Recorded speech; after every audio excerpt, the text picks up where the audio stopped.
Kubhekwe ngamehla bovu ukuhlala kwecala laloyo owabe ngukapteni weqembu leBafana Bafana uSenzo Meyiwa. Leli cala kulindele ukuba lihlale enkantolo enkulu yasePitoli. Kuleli cala omunye wabasolwa ufake isicelo sokuba ahoxiswe wonke amacala abekwe wona.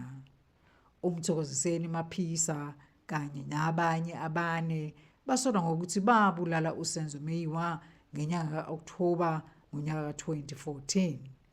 Phambilini kule nyanga abane ekubalwa kubona noMaphisa baqome ukuthi ahoxiswe amacala. Kanti-ke inkantolo itshelwe ukuthi abe-Legal Aid South Africa bathi angeke bakwazi ukumela iy'ndleko ababhekana nazo mayelana nokuhlehliswa kwamacala, ikakhulukazi ezisuke zibhekelwe labo abameli abasuke bemele abamangalelwa.